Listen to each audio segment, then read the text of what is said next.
رحمن رحمن ساعدني يا رحمن. بسم الله الرحمن الرحيم. الحمد لله رب العالمين والصلاة والسلام على رسول الله وعلى آله وأصحابه أجمعين. Nderuar vëllezër, motra dhe miq, ju përshëndes të gjithëve në përshëndetjen islame. Assalamu alaikum wa rahmatullahi wa barakatuhu. Paqja qoftë mbi ju dhe mëshira e Allahut dhe bekimet e tij. Jemi në vazhdim të zhvillimit të projektit të librave. Jemi më konkretisht në zhvillimin e playlistës mbi intervistat bashkëkohore dhe mbasi kemi mbaruar me nga një përfaqësues që kemi përzgjedhur për secilin prej poleve të fuqisë në formime sipër në botë, atë qytetërimeve të ndryshme, bazuar mbi fen, historinë, politikën, gjuhën dhe tiparet e ndryshme që kanë qytetërimet. Sot inshallah do të trajtojmë dhe për një seri prej jo më pak se 3 ligjëratash, do të trajtojmë atë që është ana më e errët e qytetërimit njerëzor, që ka të bëjë me sektin sionist dhe me veçoritë e tij. Dhe kemi përzgjedhur për këtë seri një nga hoxhallarët më të mirë informuar mbi çifutët në përgjithësi dhe mbi të gjitha sektet e tyre përbërëse, me akidet përkatëse, me fikhun përkatës dhe me historitë përkatëse, dhe në mënyrë të veçantë mbi sektin sionist. Hoxha quhet Jihad El Aish dhe ka mbajtur para disa vitesh një seri ligjëratash, siç thot pika 1, të cilat bëjnë një përshkrim shumë të mirë rreth realitetit botëror bashkëkohor dhe veçorive kryesore të sektit sionist, i cili ka ndikim të fuqishëm në shumicën e fushave që prej rreth 3 shekujsh tashmë botërisht. Pika 2 thot, ai është drejtor i qendrës Beitul Maqdis për studime dokumentare që merret kryesisht me çështjet e Palestinës. Pra është tamam specialist i fushës dhe njeriu i dur për trajtimin e këtyre gjërave. Pra i informuar nga feja dhe nga realiteti njëkohësisht. Shprehja Beitul Maqdis nënkupton Xhamin Aksa dhe përkthehet fjalë për fjalë në shqip shtëpia e bekuar. Pika 3, në ligjëratën e tij me titull Akhtaru Tanzim fil Alam, pra organizata më e rrezikshme në botë, ai tregon që do të trajtojë një organizatë e cila ka të bëjë me çdo gjë nga jeta jone e përditshme dhe se titulli i ligjëratës nuk është zgjedhur për show. Pra titulli nuk ka për qëllim thjesht të tërheqë vëmendjen, por është realisht situata ashtu siç përshkruhet te titulli.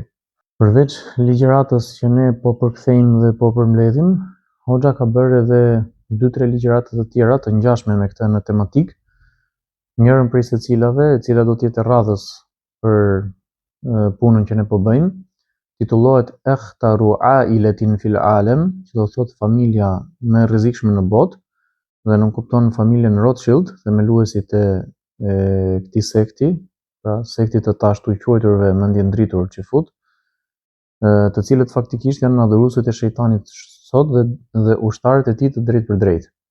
Dhe mund të themi njëkohësisht armiqtë e drejtë për drejtë të krijuesit dhe të njerëzimit së bashku. Më pas ka një ligjërat tjetër e cila titullohet Akhtaru Kitab fil Alam, libri më i rrezikshëm në botë, duke nënkuptuar Talmudin, që është libri fetar i shërbëtorëve të shejtanit. Dhe të treja këto ligjërata, inshallah, do t'i përkthejmë dhe do t'i përmbledhim në gjuhën shqipe dhe do t'i shpërndajmë. Ndërsa Hoxha ka bërë dhe një të katërt, që nuk e shohim të arsyeshme ta sjellim për momentin në gjuhën shqipe, me titull Akhtaru Sharikatin fil Alam, kompania më e rrezikshme në botë, e cila trajton kompaninë indis lindore që ka ekzistuar dikur, domethënë që ka shërbyer për fuqizimin politik të këtij sekti dhe të Mbretërisë së Bashkuar në tokën indiane dhe në kontinentin azis në përgjithësi, që ka nënshtruar popullin indian dhe që e ka bërë atë të jetë një nga popujt më të prapambetur gjatë periudhës që e ka sunduar dhe më pas, që ka instaluar aty drogën, imoralitetin edhe shumë gjëra të tjera të këqija, dhe që ka pasur kuptohet një sasi përfitimi shumë të madhe për ata që investonin te kjo kompani, dhe që ka ndryshuar kursin e tregtisë botërore për kohën, pra që zakonisht mallrat vinin më së shumti, prodhoheshin nga India dhe nga Kina dhe shkonin drejtim të Europës. Nga ai moment kryesisht Europa, për shkak të revolucioneve industriale, filloi që të ishte ajo eksportuese dhe mallrat të kalonin në Indi dhe në Kinë. Pra ka pasur rol të rëndësishëm historik, por se për mënyrën se si ne kemi organizuar këtë fillim playliste, nuk është momenti për të trajtuar atë ligjërat këtu, por kjo na shërben thjesht si hyrje. Më pas, pika 4, thot Hoxha, kjo organizatë ndikon në jetën tonë nëpërmjet institucioneve shtetërore të shumicës prej shteteve të botës, po ashtu bizneseve dhe organizatave më të vogla. Pra e thënë ndryshe, këta janë pak a shumë si një tip virusi, i cili ka lindur në Gjermani, dhe pse ka pasur, si thua, origjinë akoma më të hershme, por si sekt i mirëfillt me projektin e tanishëm që po aplikohet në realitet dhe me mjetet që kanë arritur të fitojnë, e ka origjinën pra nga Gjermania dhe është përhapur si virus nëpër Europë dhe pastaj është përhapur si virus nëpër botë dhe ka depërtuar në ndoshta të gjitha vendet e botës, por diku është fuqizuar më shumë dhe diku më pak. Pika 5, njihen me emrin në arabisht an-nuraniyun, pra të ndriçuarit, ose emri më i zakonshëm që e njeh bota perëndimore këtë sektë është emri Illuminati, që faktikisht është fjalë italiane dhe do të thotë sërish të ndriçuarit. Mund të hasen nëpër libra dhe me titullin me emrin mendje ndriturit. Dhe kanë atë që njihet si akideja e kabalas, pra magjisë çifute. Kabala nga aspekti gjuhësor vjen nga folja kabala në gjuhën hebraike, që është e ngjashme me foljen kabele në gjuhën arabe. Arabishtja dhe hebraishtja ngjajnë shumë me njëra tjetrën, dhe do të thotë pranoj, sepse nënkupton që personi të jetë pak a shumë si një tip nxënësi në raport me shejtanin, pavarësisht se ata se shprehin drejt për drejt në këtë lloj forme, por ky është realiteti dhe kështu do përshkruar, dhe të ketë një modesti jashtëzakonisht të madhe dhe një përulje shumë të madhe dhe të pranoj ato njohuri dhe ato mësime që shejtani i jep atij për të jetuar jetën. Kjo është nga aspekti gjuhësor, domethënë fjala kabala, ndërsa nga aspekti doktrinor është doktrina e magjisë dhe e shejtanit dhe mund thuhet doktrina anti-Zot dhe anti-njerëzim. Për këtë arsye, domethënë gjithë njerëzit, qofshin musliman ose jo musliman, duhet të informohen për ato që ne po trajtojmë te këto ligjërata, sepse duhet të njohin se kush ua do të keqen. Më pas, pika 6.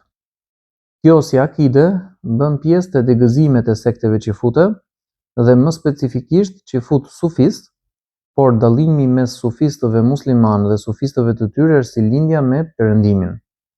A kur themi sufist, ne kuptojmë kryesisht atë pjesë të akides që beson se Zoti është i përzier me krijesat ose brenda krijesave. Pra që nuk është ai koncepti që Zoti është mbi arsh siç e ka ehli suneti, pra muslimanët në përgjithësi, por ka devijuar ky sekt në këtë çështje dhe në disa çështje të tjera doktrinore dhe praktike, dhe ka tepruar në këtë lloj forme dhe kjo lloj akide është prezente edhe nëpër fe të tjera në forma të ngjashme ose jo të ngjashme. Domethënë të ngjashme janë gjithmonë, por po themi nuk janë të njëjta. Dhe në rastin konkret është prezente në një formë pak më të ndryshme edhe brenda këtij sekti çifut. Dhe ne e theksojmë që janë një degëzim prej çifutëve, sepse nuk është se janë të gjithë çifutët në këtë lloj forme, nuk kanë këtë lloj besimi dhe këtë lloj praktikash që kanë këta njerëz. Ka prej tyre që janë disi më mirë, ka prej tyre që kanë një pjesë të defekteve që këta kanë, por se nuk janë të njëjtë me këta dhe kjo do theksuar mirë. Më pas, pika numër 7, thot Hoxha, jam lodhur shumë me kërkimet lidhur me akiden e këtij grupi, pasi shumica atyre që kanë folur për të janë zakonisht gazetarë, ish pjesëtar të grupit ose njerëz që kanë pasur përplasje me këtë grup, shumica jo musliman dhe jo me materiale jo në arabisht. Pra shumica e literaturës dhe e materialeve që qarkullojnë rreth këtij grupi nuk janë në arabisht dhe nuk janë musliman. Për këtë arsye, domethënë ka pasur vështirësi Hoxha për t'u informuar. Dhe mirë kuptojmë sepse kjo nuk është një temë e lehtë për të cilën mund të informohesh. Tani së fundmi disi më ndryshe situata, por në kohën kur kam hyrë unë në Islam në vitin 2013, vit në të cilin dhe jam informuar për herë të parë në jetën time në lidhje me këtë lloj aktivitetesh dhe këtë lloj fesh, që nuk e kemi pas ditur përpara dhe këtë lloj projektesh. Në atë kohë ka qenë realisht e vështirë për t'u informuar dhe ka qenë e vështirë për t'ia prezantuar njerëzve këtë lloj gjërash, sepse nuk të besonte njëri, të konsideronin si të çuditshëm, ndonse tani që këto po dalin gjithmonë më tepër publikisht dhe po demaskohen, tani nuk të konsiderojnë më të çuditshëm, por të konsiderojnë të mirë informuar. Pra, kjo pjesë e realitetit ka filluar të ndryshojë për mirë në vitet e fundit. Megjithatë, ligjërata që ka mbajtur Hoxha është disi e vjetër, mund të ketë ndoshta 10 vjet si ligjërat, por afërsisht po e them, dhe ne po e sjellim ashtu siç ai e ka formuluar. Pika numër 8. Disa për institucioneve nëpërmjet së cilave vepron kjo organizat janë Organizata e Kombeve të Bashkuara, Banka Botërore, bankat shtetërore e tjerë. Pra kryesisht ato organizata që janë me karakter ndërkombëtar, qofshin në fushën e tregtisë, në fushën e shëndetësisë, në fushën ushtarake, në fushën politike etj. etj. Pika 9. Sipas akides kabaliste, ata adhurojnë Luciferin, pra Iblisin, nuk kuptohet Iblisi me termin Lucifer, që do të thotë gjëja sjellësi i dritës, ndërkohë që ai aty u sjell vetëm errësirën dhe asgjë më shumë, për të cilin pretendojnë se u sjell dritë dhe u ndriçon mendjen. Këtë besojnë magjistarët, nuk është se mendojnë që thjesht kanë humbur rrugën. Ata mendojnë se janë më të zgjuar dhe më të udhëzuar se njerëzit e tjerë. Pra, ndaj ata që kanë këtë akide janë pikërisht adhuruesit e shejtanit dhe robërit e tij. Pika 10. Fjala ime, pra këtu shpreh unë një koment nga ana ime, këta nuk e meritojnë të quhen mendje ndriturit, siç pëlqejnë ta emërtojnë veten, përkundrazi meritojnë të quhen mendje errëtit, sepse u është errësuar çdo gjë, mendja, zemra dhe fytyrat. Them mendja sepse ata mendojnë se janë në rrugën e duhur, ndërkohë që janë në rrugën më të gabuar të mundshme në këtë botë. Zemra po sepse gjunahet u duken të mira, ndërsa veprat e mira u duken të këqija. Të paktën me njëri tjetrin mund t'i praktikojnë gjërat e mira, por me të tjerët praktikojnë të këqijat, pra brenda grupit të tyre zbatojnë ligjin e Allahut, kurse me njerëzit e tjerë zbatojnë ligjin e shejtanit, të kundërtën e ligjit të Allahut. Dhe kur them të kundërtën pa egzagerim, fjalë për fjalë të kundërtën, ta marrësh sheriatin dhe ta kthesh komplet në 180 gradë. Dhe fytyrat, sepse po t'i shohësh këta njerëz, çdo kujt do t'i japin një përshtypje që këta janë njerëzit më të shumtuar që ekzistojnë.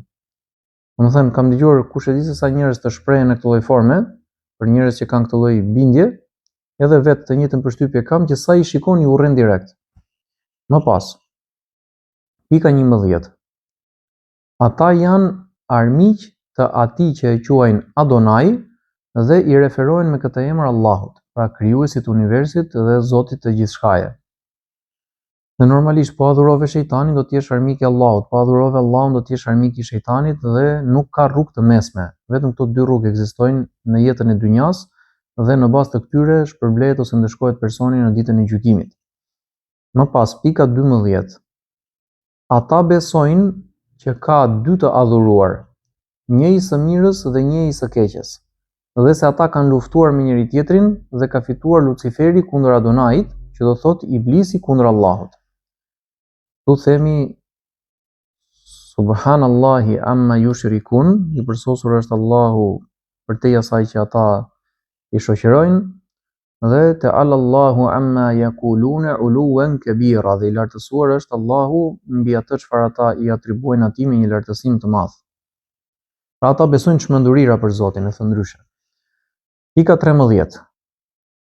Pretendojnë që ata të dy janë pjesë e së njëjtës qenie, pra dy Zot si pjesë e një Zoti, por njëri është në drejtim tjetër, tjetri është në drejtim tjetër, si dy persona në një.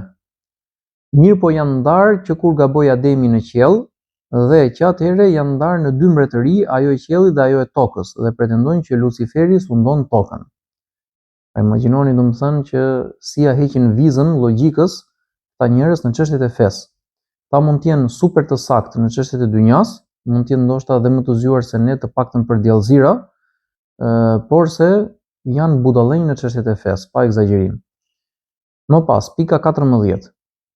Pretendojnë gjithashtu që edhe banorët e qiellit dhe të tokës që atëherë janë ndarë në 2 grupe kundërshtare, njëri me një të adhuruar dhe tjetri me tjetrin. Pra sikur janë ndarë krijesat gjysmë për gjysmë, ca me njërin, ca me tjetrin. Më pas, pika 15. Gjithashtu besojnë se janë pjesë e Zotit në momentin që thonë që janë populli i zgjedhur i Zotit. Faktikisht, nuk janë gjë tjetër veç se populli i zgjedhur i shejtanit. Pika 16. Pra ata janë sufist në kuptimin që besojnë se Zoti është i përzierë me krijesat. Pra këtë kishin për qëllim në momentin që thamë që përdorëm termin sufi për ta. Dhe absolutisht nuk kuptojmë ndonjë ngatërim të këtij sekti me sufistët që i atribuohen Islamit. Pika 17. Po ashtu prej çështjeve më të rëndësishme që ata kanë si veçori është praktikimi i magjisë. Pra ata i karakterizon kjo gjë dhe kanë magjinë pjesë të pandashme të besimit të tyre dhe të fikut të tyre. Pika 18. Janë ustallarët e magjisë në botë. Pra njohuritë më të thelluara mbi magjinë dhe aftësitë më të mëdha në këtë fushë i kanë këta njerëz dhe nuk i ka askush tjetër përveç këtyre. Pika 19. E ndajnë atë në 2 lloje, të bardhë dhe të zezë. Pika 20. E zeza është për magjistarët e rëndomt në përgjithësi, të cilët arrin të ndikojnë vetëm në jetën e individëve nëpërmjet saj, ndërsa e bardha është vetëm për grupin e tyre, nëpërmjet së cilës arrin të ndikojnë te politika dhe te jeta e masave, të popujve në përgjithësi dhe jo vetëm tek individët. Pra magjia e bardhë ka ndikim shumë më të madh dhe më të gjerë sesa magjia e zezë dhe këtë gjë zotrojnë vetëm këta dhe nuk e nxjerrin jashtë grupit të tyre. Pika 21. Pretendojnë gjithashtu që nëpërmjet magjisë e ripërtërinë vazhdimisht lidhjen mes Zotit dhe popullit izraelit. Pra, çmenduria e tyre e rradhës. Dikush mund të thojë këto janë gjëra të pavërtetuara, këto janë konspiracion. Faktikisht, ky është thjesht një mjet, pra akuzat e palës që flet për këtë çështje me terma si konspiracionist apo gjëra të tjera të ngjashme, ka shumë terma që ata përdorin, antisemit etj. Janë thjesht për të larguar vëmendjen nga analiza e këtyre gjërave. Ndërkohë, po ti analizosh dëshmitë e njerëzve që kanë folur mbi këto, janë shumë të forta sesa dëshmitë e versioneve zyrtare që ata duan që njerëzit të besojnë. Për këtë arsye, nuk duhet të nguroj askush që këto dëshmi që flasin për këto grupe t'i marrë në konsiderat dhe t'i studioj me seriozitetin më të madh. Pika 21. Pretendojnë gjithashtu që nëpërmjet këtë tham pika 22, prej librave më të rëndësishëm që sugjeroi të lexohen rreth besimit të tyre, pra këtë e thot Hoxha, është libri i autorit Henry Makow me titull Illuminati, i cili është xifut jo kabalist, i konvertuar në të krishterë. Pra Henry Makow ka qenë xifut, ka qenë rritur me prallët sioniste, por nuk i ka përkitur ndonjëherë, domethënë, këtij sekti, dhe njëkohësisht e ka praktikosur edhe fen xifute dhe është bërë i krishterë më mbrapa. Ne lutem Allahun që ta udhëzojë në Islam në mënyrë që të gjejë atë që ne konsiderojmë si rruga e drejtë dhe të shpëtojë ashtu siç dëshirojmë për veten tonë të shpëtojmë. Pika 23. Ai tregon që ata praktikojnë ritet e magjisë nëpër vende të fshehta, siç njihet për shembull klubi i bohemëve, ku përfshihen sakrifica njerëzore, gjunahe të ndryshme, imoralitet në grup, rite në të cilat ata pretendojnë se bashkohet qenia e krijesave me qenien e krijuesit. Më shkruar në klapa, subhanallah, pra i përsosur është Allahu. Nuk mendoj se dikush ka shpikur në historinë e njerëzimit shpifje më të mëdha se sa këto që ka shpikur ky grup për Zotin. Më pas, pika 24. Pretendojnë se nëpërmjet kësaj arrin të ndikojnë te krijesat dhe te krijuesi dhe të përshpejtojnë caktimin, duke sjellë më herët mesihun e tyre të shumëpritur. Pra, mirë që të ndikojnë te krijesat është e kuptueshme, por këta pretendojnë se mund të ndikojnë te Zoti. Që kjo në vetvete domethënë është kundër logjikës. Ata e përfiturojnë Zotin se kur është thjesht në një njeri domethënë që ka pak fuqi, po nuk është se mund të bëjë dot shumë gjëra, dhe sikur ka pak njohuri, po dhe shumë gjëra të tjera nuk i di, dhe sikur ka pushtet mbi disa krijesa, po dhe shumë të tjera nuk i binden dhe nuk e kuptojnë që çdo gjë është pjesë e testimit. Dhe aq sukses sa Allahu i ka lejuar që ata të kenë, është në vetvete pjesë e testimit për ta, por se atyre në këtë mënyrë u vulosen zemrat dhe marrin vetëm rrugën e xhehenemit. Ndërkaq Mesihu i tyre i shumë pritur mendohet që është Dejjali, të cilin e besojnë muslimanët si figurë që do të shfaqet në kohën e fundit dhe do të jetë prej Beni Israilëve. Dhe në të njëjtën kohë këta besojnë që ai mund të jetë, dhe ndoshta mund të jetë edhe vërtet kështu, nuk e përjashtoj mundësinë, një magjistar që është, si thua, krye magjistari i të gjithë magjistarëve të historisë së botës, dhe i cili jeton prej shekujsh. Pra nuk është se ka lindur tani apo do të lindi në kohën kur do të vijë dhe dalja e tij, por besojnë që është gjallë për shembull dhe do të vijë një moment që do të shfaqet për të udhëhequr botrën nga kodra e Sionit, që është një kodër që ndodhet në Jeruzalemin e sotshëm, në Quds, dhe për këtë arsye edhe janë quajtur ndryshe si sekti sionist. Dhe besojnë që atëherë të gjithë njerëzit domethënë do të jenë skllëvër të tyre dhe do ta sundojnë botën në udhëheqjen e këtij mbreti. Porse planet e tyre nuk do të shkojnë ashtu siç këta pretendojnë, por do të shkojnë ashtu siç përmendet në Kur'an dhe në hadithet profetike, që çdo gjë që këta besojnë do të shkatërrohet. Madje edhe këta vetë do të shkatërrohen dhe do të shfarosen në kohën e fundit, porse koha që jetojmë ne është koha ku këta kanë arritur maksimumin e pushtetit në historinë e njerëzimit. Është një kohë në të cilën fatkeqësisht ata kanë shfrytzuar shkujdesjen dhe përgjumjen e muslimanëve dhe të krishterëve në veçantë dhe të popujve të tjerë në përgjithësi, dhe si thua kanë gjetur shesh dhe kanë bërë për shesh. Porse shenjat e para të zgjimit të njerëzimit dhe të sensibilizimit të tyre dhe të reagimit të tyre po duken në horizont. Te popullsia e thjesht po duken gjerësisht, por edhe në nivel politik avash avash po duken vende. Më pas, pika 25. Theksojmë që familja Rothschild është e specializuar në atë që njihet si organizata e agimit të artë, edhe pse ka shumë organizata me këtë emër, e cila merret me çështjet e magjisë. Pra këta domethënë në vetvete janë në krye të hierarkisë dhe të sektit, po dhe të magjisë njëkohësisht. Madje kjo është ajo që i ka ndihmuar ata që të ngrihen për aq sa janë ngritur. Pika 26. Këtu duhet të përmendim që bijtë e Israilit, momenti i parë në të cilin mësuan rreth magjisë në historinë e tyre ka qenë në kohën e faraonëve të Egjiptit, kur ndodhi edhe përplasja e famshme e magjistarëve të faraonit me Musën alayhis salam. Më pas, pika 27, po ashtu edhe kur u nxorrën nga Palestina dhe u shpërndan nëpër Babiloni, mësuan dhe perfeksionuan atje njohuritë rreth magjisë. Dhe ne dimë që Babilonia ka qenë vatra në të cilën mendohet që mund të jetë shfaqur magjia për herë të parë në botë si një testim për njerëzit, nëpërmjet angjëjve Harutit dhe Marutit, ndonse për ajetin që flet për këtë ngjarje ka komentime të ndryshme. Më pas, pika 28, tregojnë studiuesit që ata e kanë trashëguar magjinë që në atë kohë në formë të shkruar përmes dorëshkrimeve dhe gjithashtu në formë gojore të memorizuar përmendesh.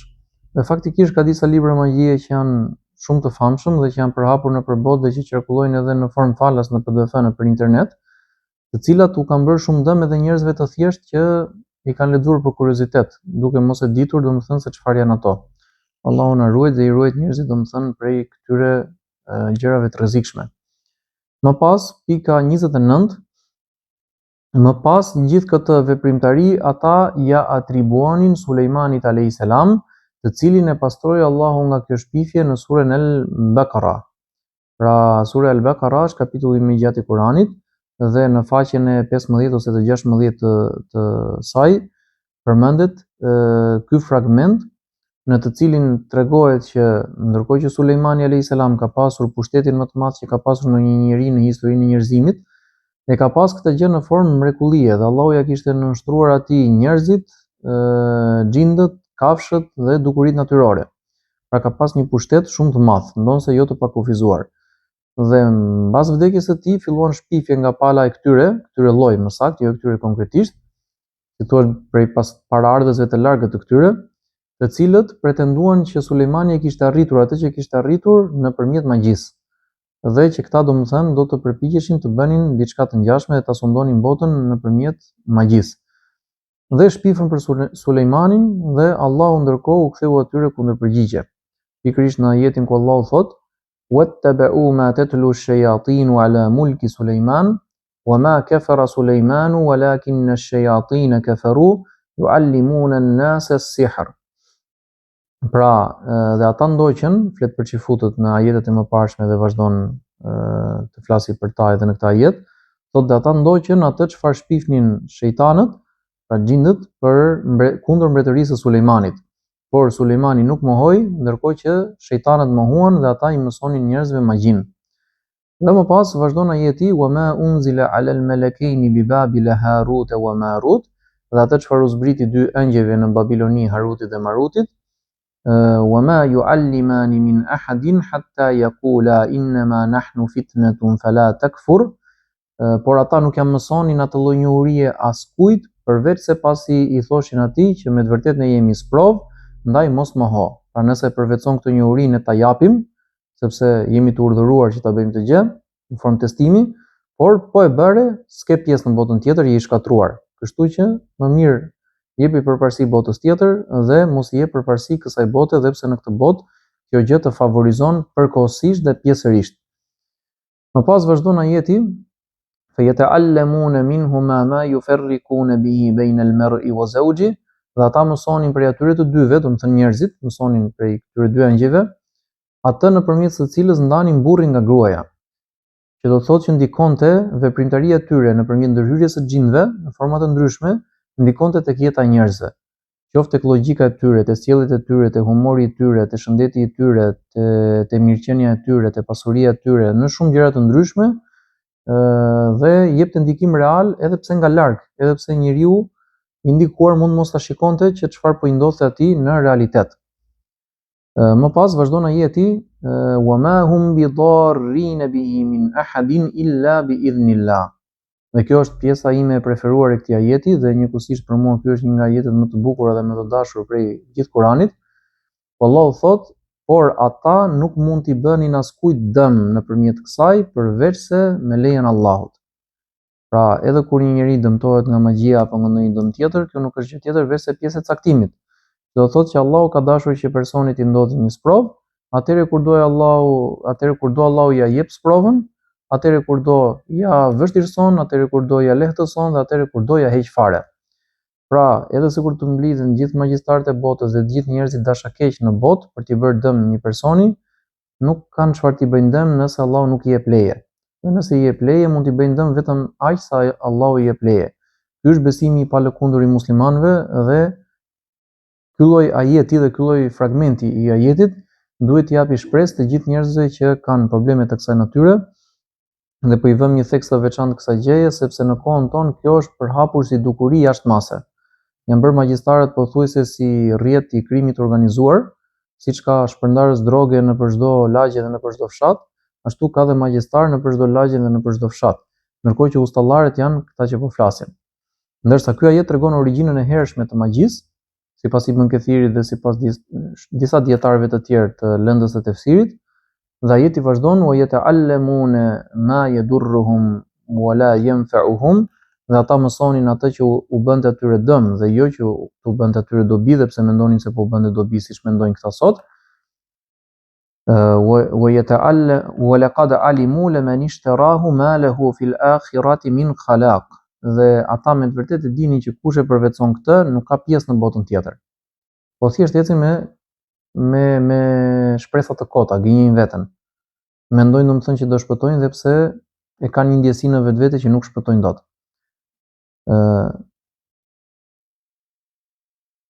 وَلَقَدْ عَلِمُوا لَمَنِ اشْتَرَاهُ مَا لَهُ فِي الْآخِرَةِ مِنْ خَلَاقٍ وَلَبِئْسَ مَا شَرَوْا بِهِ أَنفُسَهُمْ لَوْ كَانُوا يَعْلَمُونَ. E keqja është ajo për të cilën ata I shitën shpirtrat e tyre, veç sikur ta dinin.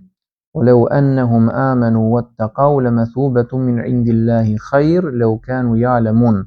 Dhe sikur ata të besonin dhe të bëheshin të devotshëm, shpërblimi i Allahut do të ishte më i mirë për ta veç sikur ta dinin. Pra, këto janë dy rrugët, rruga e mirë dhe rruga e keqe, ato nuk bashkohen me njëra tjetrën, ato vetëm përplasen me njëra tjetrën, për këtë arsye çdo njeri le të zgjedhë rrugën që e shikon të arsyeshme për të ndjekur në jetën e tij. Në pasën ditën e gjykimit do të vlerësohet. Ajo që ka të bëjë me ligjëratën tonë përtej kësaj është që nga Babilonia mendohet që më pas magjia është përhapur në të gjitha qytetërimet e vjetra, duke përfshirë qytetërimin egjiptian, duke përfshirë më pas qytetërimin grek, qytetërimin pers, qytetërimin arab, indian, kinez, etj. Pra është përhapur në shumë vende të botës dhe ndër të tjera është përvetësuar edhe nga këta, por këta i kanë tejkaluar popujt e tjerë në çështjet e magjisë. Dhe kanë bërë vazhdimisht djallëzira, pra ka pasur vazhdimisht grupe prej xifutëve që bënin gjëra të këqija në popujt ku ata jetonin nëpërmjet kësaj njohurie, pra të shtyrë nga shejtani në formë të drejtë për drejtë dhe jo thjesht me mashtrime.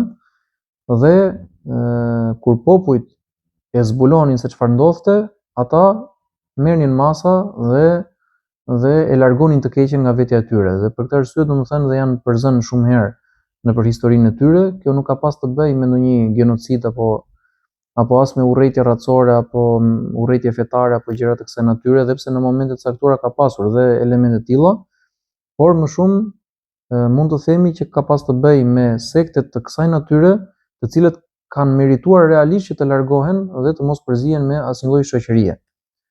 Ndërkohë që çdo popull do të duhej që gjithsesi të mos i trajtojë në mënyrë të njëtrajtshme të gjithë, duke i konsideruar gjithë gjunafçar edhe pse nuk janë të gjithë gjunafçar. Pra në rastin konkret do të duhej që të identifikoheshin se kush janë njerëzit që merren me këto gjëra dhe kush janë ata që janë të dëmshëm, dhe duhej edhe në ligjet laike bashkohore do të duhej të bëhej në një ligj i posaçëm për t'i dënuar këta njerëz, ndonse një ligj i tillë mungon.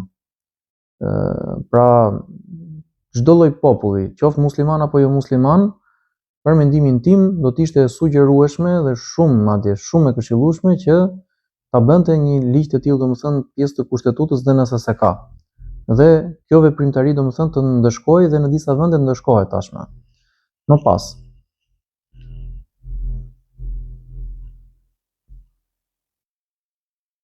Pika 30, ai i groposi shkrimet rreth magjisë poshtë fronit të tij, të cilat u morën ose u nxorën dhe u përhapën pas vdekjes së tij, pra flet për Sulejmanin alayhis salam. Pika 31, gjithashtu e cilësojnë shejtanin si më të zgjuarin e banorëve të qiellit. Pika 32, thonë se Zoti i bëri padrejtësi krijesave që në kohën e parë dhe që vazhdon t'u andaloj atyre homoseksualitetin. Kur dëgjon të flitet për këtë, dëgjon realisht çuditëra. Pika 33. Ndërkohë Luciferi e ka lejuar atë për krijesat e veta. Pra i bie që shejtani ja do të mirën krijesave, kurse Allahu sipas këtyre nuk e do të mirën krijesave. Pa deri këtu arrin në logjika e këtyre. Faktikisht është thjesht çështje dëshirash, çështje epshi, çështje tekash dhe çështje gjunahesh dhe nxirje zemre, asgjë më shumë. Pika 34.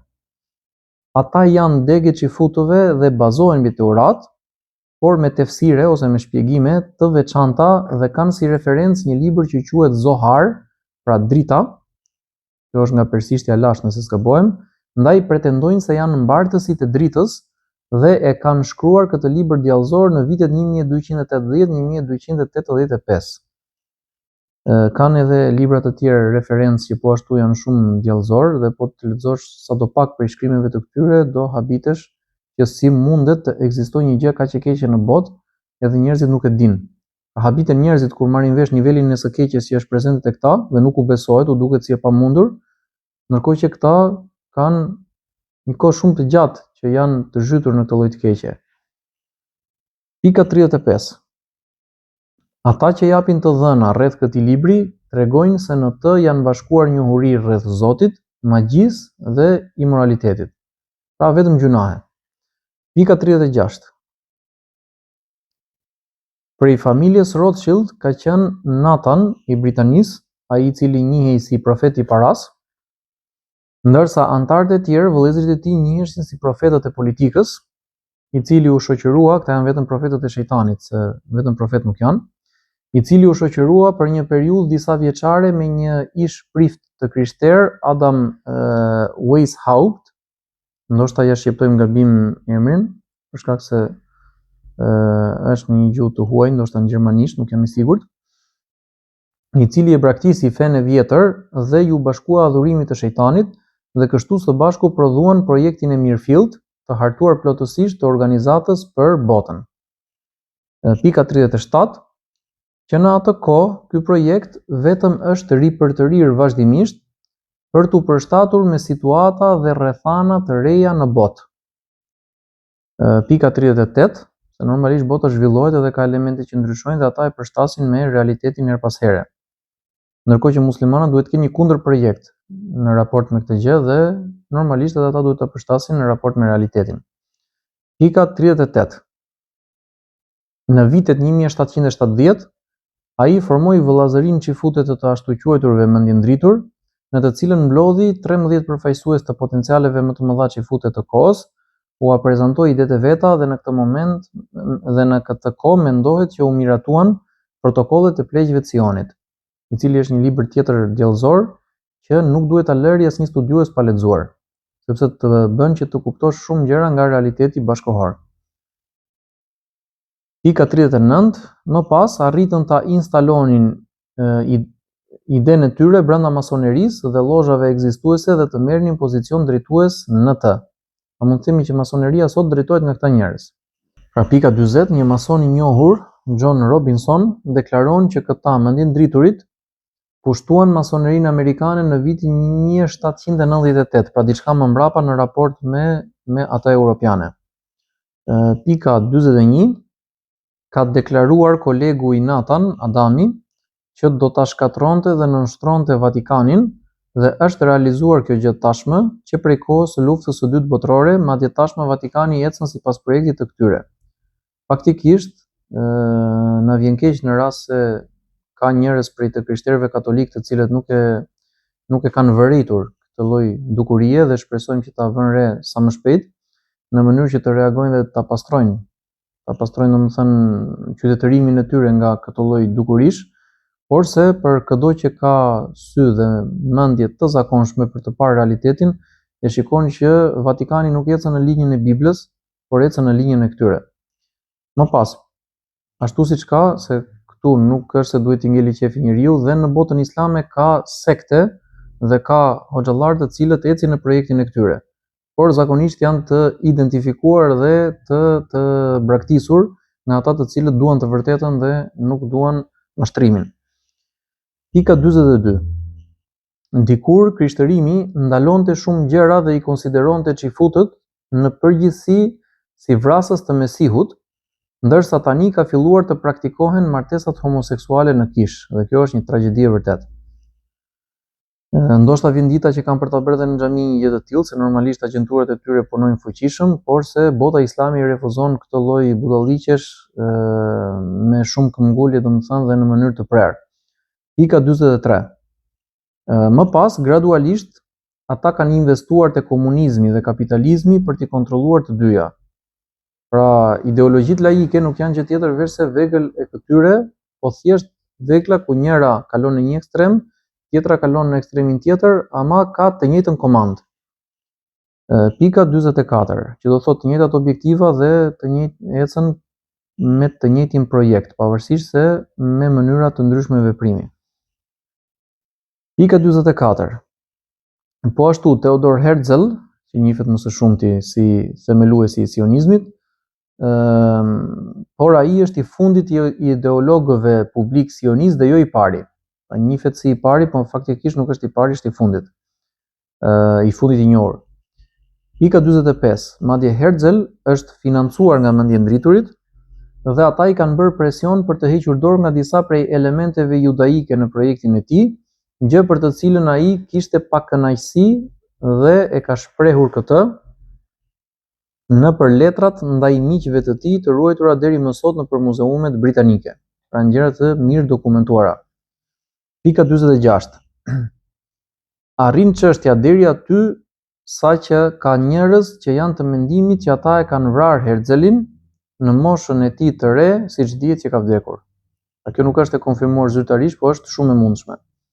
Pika 47. Albert Piquet, ose Pike siç e shqiptojnë disa, ndërkohë i cili ka qenë si një baba shpirtëror për këtë lëvizje, shkruan në një letër gjithashtu të ruajtur atë se çfarë duhet të ndodh pas luftës së tretë botërore.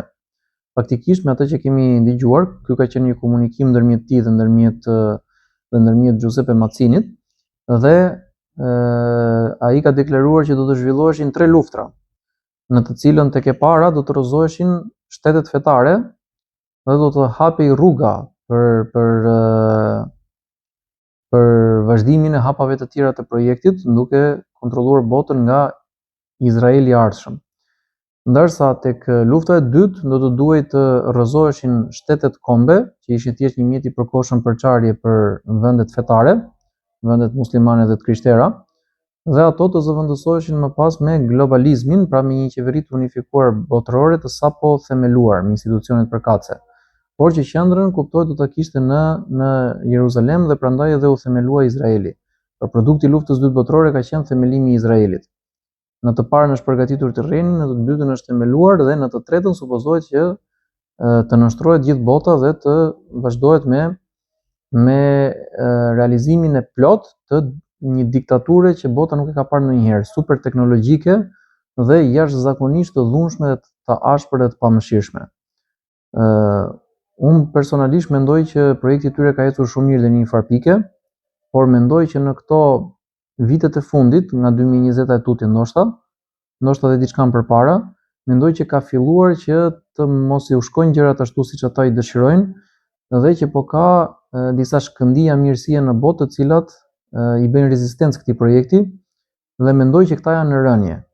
Pra, ky është opinioni im për momentin që ne po flasim.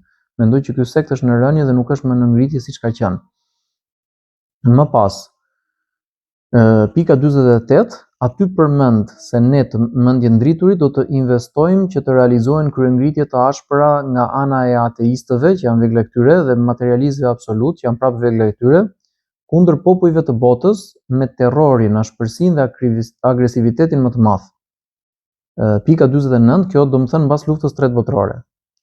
Gjithashtu thuhet se ne jemi në dyert e kësaj lufte të tretë botërore. Këtë thot Hoxha, është fjalë e Hoxhës dhe është goxha e qelluar. Pika 50. Kur ata deshën luftën e parë botërore, ajo ndodhi. Kur deshën të dytën, gjithashtu ndodhi. Dhe tani shikojmë të gjitha shenjat për të tretën të paraqitura para nesh. Pika 51. Nuk e dim nëse do të ndodhi apo jo, por sebepet janë prezente. Pra feja nuk e specifikon që do të ndodhi apo jo lufta e tretë botërore me këtë lloj mënyre se si ne përfytyrojmë. Kështu që nuk e dim, ajo mbase ndodh, mbase nuk ndodh. Por për të pasur shenja, ka plot shenja që na bëjnë të mendojmë që jemi shumë pranë saj. Madje unë personalisht mund të them që ndoshta ajo edhe mund të ketë filluar tashmë, dhe nuk është e thënë që të presim derisa të hidhen bombat bërthamore që të themi që jemi në luftën e tretë botërore, por mund të ketë filluar dhe nëse do të ishte kështu, mendoj që ka filluar me luftën e Ukrainës, në të cilën qytetërimi ortodoks ka hapur një front ndaj botës të udhëhequr nga sionistët, botës laike të udhëhequr nga sionistët, dhe mendoj që ka qenë koordinuar me atë çfarë ka ndodhur 1-2 vjet më vonë në Palestinë, ku është goditur zemra e sionizmit, pra të paktën zemra e projektit sionist, jo zemra nga kuptimi i njerëzve që drejtojnë, se njerëzit që drejtojnë janë në Europë dhe në Amerikë kryesisht, dhe edhe Netanyahu vetë nuk është gjë tjetër veç se një ushtar për mendimin tim, por se thelbi është që këto dy luftra janë të lidhura me njëra tjetrën nga mënyra, nga analizat gjeostrategjike që unë e shikoj. Ndoshta jam dhe gabim, domethënë është thjesht opinion personal, nuk është për tu marrë për bazë si gjë absolute, dhe madje mendoj që dhe vazhdimi i kësaj me luftën në Iran dhe gjërat e tjera që pritet të ndodhin në vitet në vazhdim, ndoshta edhe ndonjë luftë ndërmjet Sirisë dhe Izraelit apo Turqisë dhe Izraelit e tjerë, të gjitha këto mund të jenë si një përpjekje përbashkët të rezistencës ndaj sionizmit në botë. dhe mund të jenë ndoshta dhe fillimi i aleancës së shumë pritur që ka përmendur profeti sallallahu alaihi wasallam në hadith midis muslimanëve dhe romakëve kundër një armiku të përbashkët. Pra fillimet e kësaj aleance unë i shikoj tek Turqia dhe Rusia si përfaqësuese të Islamit dhe të Krishtërimit, në rastin konkret ortodoks, kundër një armiku të përbashkët që është sionizmi. Dhe nuk është armiku i përbashkët populli evropian apo populli amerikan apo si përpiqen që ta paraqesin këtë gjë mediat sioniste. Këto mund shoqërohen edhe me konflikte të tjera, nuk e di ma do arrijë çështja deri në përplasje bërthamore apo jo, por edhe se kur themi që jemi në luftën e tretë botërore, nuk mendoj se do të ishte gabim që ta thuash. Pika 52. Ata dëshirojnë një qeveri botërore dhe nuk duan fare shtete, madje as shtetet e fuqishme, pris të cilave janë ngritur. Pra duan një gjë të vetme, uniforme. Pika 53. Do të qeverisin organizatat ndërkombëtare për ta, siç qeverisin institucionet e shteteve. Pika 54. Për shembull, Kombet e Bashkuara do të jenë në pozicionin e parlamentit të botës. Pika 55. Themeluesit e saj janë familja Rockefeller, John Rockefeller konkretisht, që mund të themi se janë një pasqyrë e familjes Rothschild, por në Amerikë. Pra sunduesit e vërtet të Amerikës, por unë mendoj që në hierarki familja Rothschild qëndron akoma më lart, megjithatë Allahu di më së miri. Këto janë të vështira për tu arritur si përfundime. Pika 56. Përse na duhet neve për shembull kjo organizat? Për asgjë më shumë se sa të paguajmë faturat dhe shpenzimet e saj dhe të ndjekim vendimet që ajo merr. Dhe faktikisht kështu është zhndërruar për botën islame. Domethënë është përshkrim shumë i qelluar nga ana e Hoxhës. Pika 57. Nëse shikojmë botën, 1/5 e saj janë muslimanët, pra për nga aspekti i numrit të përgjithshëm të popullsisë. Atëherë përse nuk ka asnjë karrige për ne në Këshillin e Sigurimit? Pra nuk ka asnjë përfaqësues domethënë aty ku merren vendimet më kryesore. Pika 58. Ndërkohë, Banka Botërore ka si funksion sundimin mbi të gjitha bankat shtetërore vendase dhe monedhat përkatëse. Dhe kjo është një fatkeqësi më vete. Për mendimin tim njerëzit duhet të kthehen në atë fazë që ka qenë njerëzimi para se të shpikej paraja, që të ripërdorin sërish ato monedha të cilat kanë vlerë në vetvete realisht, dhe jo ato letra për të cilat biem dakord ne që t'i japim vlerë, dhe ato një herë e marrin më shumë vlerë, një herë i bie vlera fare. Pika 59. Pra pak a shumë të kthehemi siç kanë qenë në kohën e profetit sallallahu alaihi wasallam tek puna e pasurisë, që bazoheshim i pasuri reale. Më e pakta të bazohet paraja që printohet tek standardi i arit siç ka qenë dikur. Po ashtu edhe para digjitale në rast se përdoret, por të mos zhduket nga qarkullimi pasuria reale. Pika 59. Po të shikoni bankën shtetërore britanike, rezulton që është në zotërim të individëve. Po ashtu Rezerva Federale Amerikane, po ashtu edhe shumë prej bankave shtetërore të vendeve të botës. Pra ato kanë emrin shtetërore dhe të japin përshtypje në pamje të parë se kur është e shtetit dhe e popullit, ndërkohë që faktikisht nuk është thjesht e këtyre njerëzve, këtij sekti. Pika 60. Në të ardhmen, monedha e botës do të jetë një e vetme, sipas projektit të tyre, përtej dollarit, elektronike dhe vetëm me shifra. Pra të duash ta prekësh nuk e prek dot. Pika 61.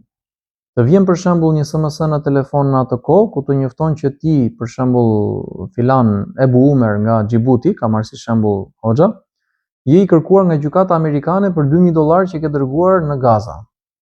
Pra ky lloj skenari është realisht i pritshëm sipas projektit të tyre. Pika 62. Në realitet, komunizmi që këta kanë përdorur si vegël ka goditur në fillim Krishtërimin, por pa përfshirë protestantët dhe më pas ka goditur vende muslimane deri në Yemen. Edhe kjo gjithashtu është e vërtet në shekullin e kaluar nga lufta parabotërore e tutje. Pika 63. Kur themi që shtetet janë armiq për këtë organizat, një nga shembujt më të mirë mund ta ilustrojmë është Britania. Këta kanë pasur lidhje të forta me Britaninë dhe këta e kanë rrëzuar Britaninë në fund. Pika 64. Ajo ishte shteti më i madh, më i fuqishëm në botë dhe themeluese e Amerikës së sotshme. Ndërkohë Amerika e sotshme domethënë i jep diktate Britanisë, imagjinoni pak. Pika 65. Britanikët vranë qindra milion indian vendas të pafajshëm, përzuan shumë kolonizatorë dhe shumë prej tyre kanë qenë musliman, sa për dieni, përzuan shumë kolonizatorë të tjerë dhe në fund kjo perandori u coptua dhe tani Shtetet e Bashkuara janë fuqia më e madhe, në të cilën këta kanë transferuar shumicën e arit të botës. Pika 66. Më pas liston disa tituj librash dhe autorësh që kanë folur për këto tema. Pra këto nuk i kemi përmendur gjitha sepse lista është e gjatë dhe titujt i ka përmendur autori nga arabishtja dhe duan pak delikatesë për t'ia korresponduar me realitetin, se ndoshta një pjesë e tyre mund të jenë përkthyer në gjuhë të tjera, ndoshta edhe në shqip, siç i kemi disa prej tyre dhe ndoshta dhe i tregojmë në video të mëvonshme, por se i kemi kapërcyer te kjo pikë. Pika 67. Një prej autoreve të librave që përmend me emrin Cathy dhe antare e klubit të bohemëve deklaron që e vogël babai e ka mësuar me imoralitet të thellë, me humbje të vetdijes gjatë marrëdhënieve dhe me rekrutim politikanësh dhe vipash në sekt. Pra gjunahet kanë qenë mjeti i tyre për rekrutimin e njerëzve brenda sektit. Kush ishte më gjunaqar, kush ishte kampion në gjëra të këqija, ai bëhej meritor për t'u antarësuar dhe pastaj të përdori për gjëra të tjera të këqija në vazhdim. Dhe në këtë mënyrë mos kishte ndonjëherë rrugdalje, por të ishte gjatë gjithë jetës i nënshtruar, ose gjithmonë i asgjësueshëm. Pika 68. Fjala ime. Kjo është diçka e ngjashme me atë që tregohet sot për Jeffrey Epstein, shejtanin tjetër, ndërkohë që mendohet se çdo shtet amerikan, ndoshta dhe europian, ndoshta dhe arab, mund të ketë nga një të tillë, pra nga një rekrutues të tillë, agjent të tillë, dhe nga një vend ose tempull të ngjashëm me ishullin e Epsteinit ku bëheshin ritualet satanike. Lutim Allahun që t'i shkatrojë dhe t'i poshtrojë gjithë këta njerëz, domethënë që janë marrë me këto aktivitete dhe merren akoma, dhe t'i asgjësoj veprimtaritë e tyre dhe t'i shpëtoj viktimat e tyre, dhe Allahu e di më së miri. Lutim Allahun që na japi pushtet mbi ta dhe të vendosim drejtsinë ashtu siç duhet të jetë në botë realisht. Pika 69. Kjo Cathy ka filmuar politikan me peshë duke bërë gjunahe dhe u ka bërë presion kur nuk i janë bindur, pra një gjë më së zakonshme dhe stili vjetër.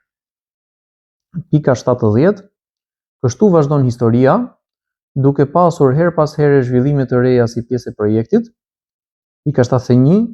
Për shembull, në vitin 1954 u themelua në Holland klubi i Bilderbergerit për të bashkuar mendjen driturit me njerëzit e suksesshëm në teknologji dhe sektor të rëndësishëm me qëllim nënshtrimin e botës.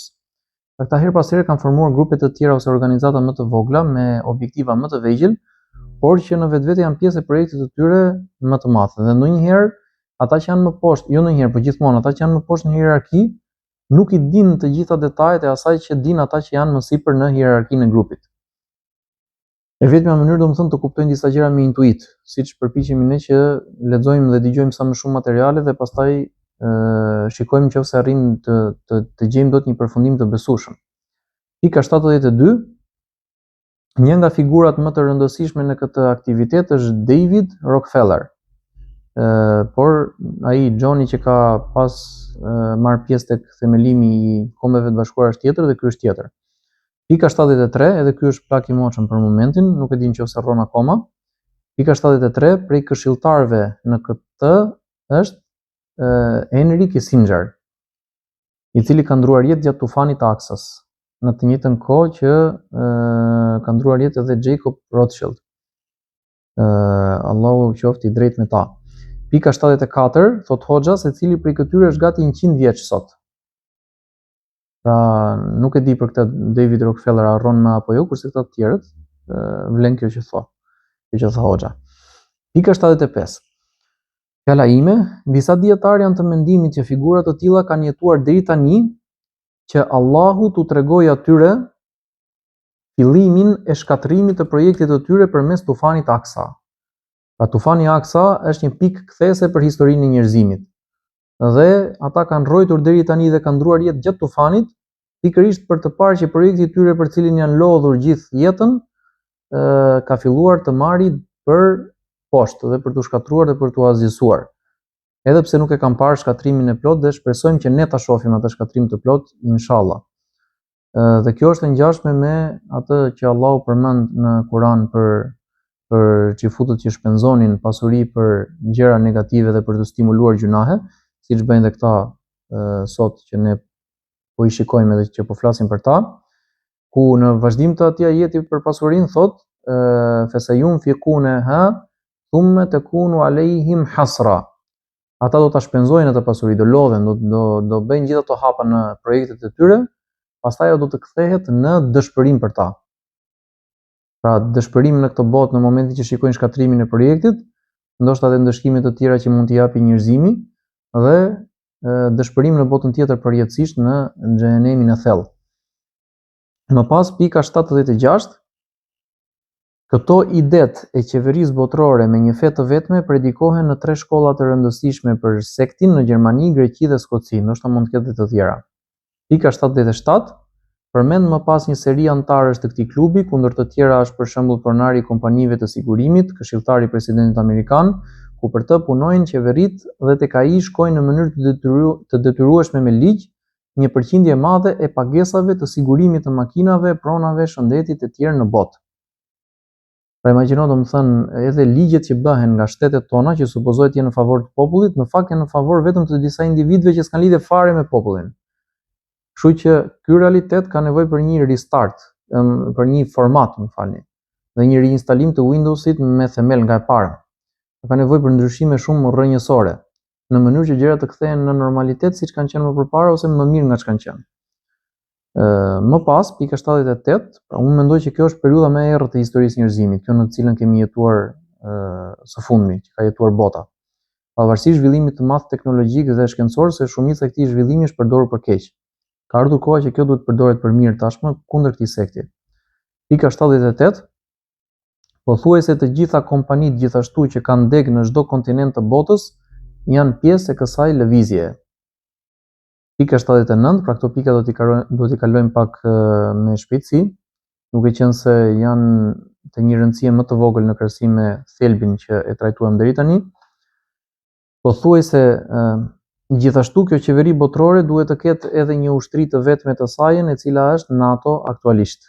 Pra kjo supozohet, edhe pse mbase NATO bëhet fije me kalimin e kohës. Pika 80. Ne nuk urojmë që të bëhet fije, ne urojmë që ata ta marrin në dorë muslimanët dhe të krishterët dhe ta kthejnë në diçka të dobishme, në vend të një gjëje të dëmshme që është përdorur vetëm për krime në kohët e fundit. Pika 80, ka shkruar generali francez De Gaulle në kujtimet e tij për antarësimin e Francës në NATO dhe tërheqjen e saj pas kësaj, për shkak të zbulimit të agjendave që fshiheshin në prapasken, kryesisht lidhur me humbjen e pavarësisë dhe sovranitetit. Pika 81, atij janë bërë rreth 30 atentate derisa hoqi dorë nga qeverisja e Francës. Pra nuk duhen njerëzit që punojnë për mirë, duhen vetëm ata që punojnë në dëm të popullit, duke pretenduar se po punojnë për mirë. Dhe ne shqiptarët këtë e dim ndoshta më mirë se çdo kusht tjetër. Pika 82. Po ashtu ata ndërhyjnë në çështjet e feve, jo vetëm islamit, por të gjitha feve të botës, nëpërmjet dietarëve të shejtanit, por thjesht në islam kanë më shumë refuzim në krahasim me fetë tjera, të cilët prezantohen për shembull si muslimanë apo të krishterë, por që ndjekin agjendat e këtyre. Pika 83. Po ashtu ata kanë vrarë shumë prej pushtetarëve perëndimor dhe arab që kanë bërë rezistencë ndaj projektit të tyre. Pra arrin çështja deri këtu, por kjo do të thotë që pushteti i tyre është i pacënueshëm. Përkundrazi është i cënueshëm dhe inshallah do të shkatërrohet gjatë jetës sonë. Pika 84. Po ashtu pretendojnë të sundojnë energjinë, ushqimin dhe ujin dhe çdo gjë ta japin me masë të përcaktuar nga ata. Pra pretendojnë domethënë të sundojnë gjitha elementet bazike të jetës, gjërat më të rëndësishme, në mënyrë që ta kenë njerëzimin 100% në dorë. Pika 85. Po ashtu planifikojnë në të ardhmen ta rrëzojnë Amerikën ashtu siç rrëzuan Britaninë, kjo nuk është më sekret. Pika 86. Po ashtu planifikojnë uljen e numrit të popullsisë botërore, për shembull Amerikën duan ta zbresin nga 350 milion në 100 milion, ndërkohë që në vende tjera, në burime tjera kemi hasur që dëshirojnë që popullsia e përgjithshme e botës të jetë jo më shumë se 500 milion banor, nga 8 miliard që ajo është sot aktualisht. Se ku do vjen këta 7 miliardë gjysmë njerëz, domethënë, këta e din. Pika 87. Të gjitha ligjet duhet i përgatisin ata vetë dhe t'i aplikojnë me policinë dhe ushtrinë e tyre diktatoriale. Pika 88. Feja e vetme që duhet të mbesi sipas tyre është adhurimi i shejtanit. Dikush prej studusëve thotë që mund të jetë edhe një fe ndoshta në të cilën njeriu të adhurojë vetveten. Dhe normalisht në këtë lloj feje shejtani është në prapasken dhe i lëviz ai fjet, por ideja është që nuk është domosdoshmërisht satanizmi, dhe pse satanistët janë ata që i lëvizin këto fije për njerëzit. Pika 89. Po ashtu planifikojnë të mashtrojnë njerëzit përmes hologrameve me gjëra lidhur me fen dhe Zotin, secilin popull sipas besimit që ndjek në përgjithësi. Ky është një element mashtrimi teknologjik dhe mund të ndërthuret edhe me magjinë dhe me gjëra të tjera dhe mund të japi produkte të frikshme, Allahu na ruaj. Pika 90. Ata ndërthurin njohuritë rreth shkencës me njohuritë rreth magjisë për të mashtruar njerëzimin dhe për ta drejtuar në drejtimin që ata duan. Po prapse ne themi men yahdihillahu fala mudilla la wa man yudlil fala hadiya la. Ata që e udhëzon Allahu nuk ka kush ta humbas dhe ata që e humb Allahu nuk ka kush ta udhëzoj.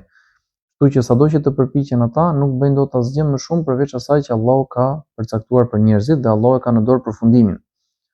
Dhe do t'i lërë Allahu të mashtrohen në verbërinë e tyre duke bredhur kot në kot dhe duke u lodhur me këto që po lodhen, derisa më pas do t'i dënojmë me dënimin e tij, të cilin shpresojmë ta shikojmë. Pika 91. Kuptohet që njerëzit e dobët në fe dhe të dobët në logjik mund të ndikojnë fort në këto gjëra. Pika 92. Po ashtu planifikojnë ndërprerjen e martesave dhe shkatrimin e jetës familjare tradicionale, gjë që ka filluar tashmë. Pika 93. Kjo ka filluar në Europë dhe Amerikë dhe ka pasur goxha sukses si veprimtari eksperimentale, madje edhe në botën islame ka filluar, në Shqipëri tashmë ka marrë shumë vrull. Pika 94. Po ashtu do të edukohen popujt me idenë e abortit dhe praktikave të errëta të paraqitura si përparimtare. Atë që bën shejtani do të bëjnë dhe këta, që i ndryshon emrin gjërave dhe e bën të keqen të duket si e mirë dhe e mirën të duket si e keqe. Pika 95. Po ashtu do të stimulojnë prishjen e krijimit përmes ndërrimit të gjinive dhe ligjeve për identifikime të panumërta të vetvetes, pra marrëzirat që nuk numërohen. Pika 96. Po ashtu kanë filluar të detyrojnë shumë shtete të aplikojnë ligje qesharake mbi të drejtat e grave dhe gjëra të ngjashme. Faktikisht ata nuk dëshirojnë t'i japin ndonjë liri apo të drejtë apo ngritje apo drejtësi gruas. Përkundërzi ata dëshirojnë thjesht të abuzojnë me gruan dhe ta shkatrojnë gruan që të shkatrojnë familjen.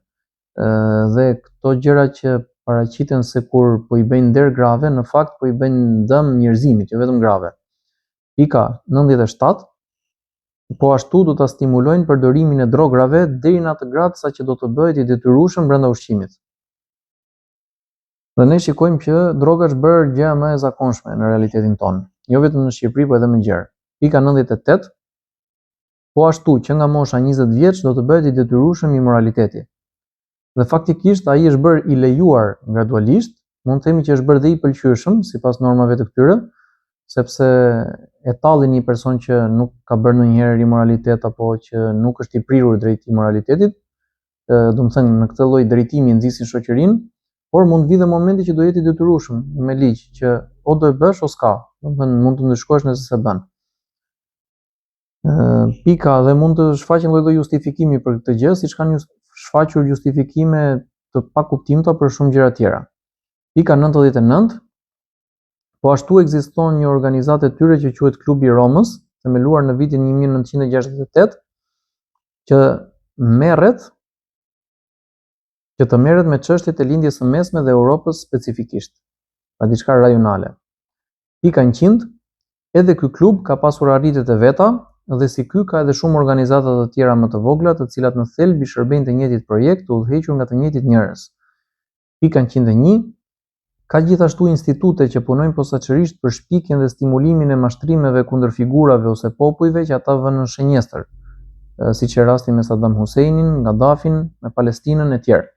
Por propaganda e tyre ka dështuar tashmë. Tufani Aksës i ka kthyer gjërat në të kundërta asaj që ata dëshironin. Pra askush nuk i beson më prallat e këtyre tani, por përkundërzi njerëzit po zgjohen gjithmonë më shumë. Pika 102. Shumë prej këtyre organizatave financohen nga kompani si Coca-Cola, Ford, McDonald's, Burger King, edhe të tjera të ngjashme që janë shumë të njohura. Dhe qendrat i kanë zakonisht në Europë dhe në Amerikë. Pika 103, po ashtu këto sekte dhe organizata e karakterizon viktimizimi dhe çdo kush që flet kundër tyre menjëherë etiketohet si antisemit. Ndërkohë që askush prej nesh që flasim kundër tyre nuk jemi antisemit, por jemi antisionist. Dhe kjo do të theksuar mirë, dhe këta nuk janë viktima, po viktimat jemi ne dhe këta janë agresori. Dhe kështu duhet ta shikojë njerëzimi realitetin. Pika 104, po ashtu ka edhe organizata të tjera me karakter ndikimi rajonal të financuara nga familja Rothschild. Këtyre nuk janë nxjerrim dot fundin sepse janë të shumta dhe është e vështirë që t'i njohësh detajisht. Pika 105, po ashtu edhe për tregtim botërore të drogës, kujdesen këto lloj organizatash ose duke sunduar dhe drejtuar drejt për drejt, ose të paktën duke e lehtësuar, mbrojtur dhe stimuluar. Pra për ata nuk është e rëndësishme që thjesht të kenë ata çdo gjë në kontroll, por mundësisht thjesht ta stimulojnë të keqen në mënyrë që të prishet njerëzimi. Pas pika 106, në fund përmend që të gjitha këto janë pjesë e gjërave që ka parathënë profeti sallallahu alaihi wasallam lidhur me umetin tonë në kohën e fundit. Pra shumë prej këtyre gjërave janë parathënë, nuk janë diçka e re për ata që njohin fen, por se duhet bërë lidhja ndërmjet haditheve dhe ajeteve të Kuranit dhe realitetit bashkëkohor. Pika 107 këshillon që duhet që ne të njohim të mirën, por njëkohësisht edhe kurthet e të këqijve në mënyrë që të ruhemi prej tyre, dhe te kjo bijem 100% dakord. Ndoshta nuk jemi aty ku duhet me këtë parametër, por duhet të përpiqemi të përmirësohemi në këtë aspekt. Pika 108, më pas e mbyll ligjëratën duke treguar që ne duhet të bëjmë detyrat tona lidhur me fen dhe Allahu do të na jap sukses kundër tyre. Pra muslimanët janë optimistë dhe kanë shpresë sepse e dinë që fitoria në fund do të jetë e tyre, dhe që çdo gjë është pjesë e testimit të Zotit. Dhe këtë lloj mesazhi duhet ta përcjellim edhe tek pjesa tjetër e njerëzve në mënyrë që të marrë njerëzimi në përgjithësi drejtimin e duhur, por çdo njeri sipas mundësive të veta. Në këtë moment ne mbyllim këtë ligjërat për të vazhduar me ligjëratat e tjera të lidhura me këtë, duke i kujtuar shikuesit të na ndihmojnë me nga një subscribe, like dhe share. I përshëndesim të gjithë. Subhanakallahumma wa bihamdik wa ashhadu an la ilaha illa anta wa astaghfiruka wa atubu ilaik. Rahman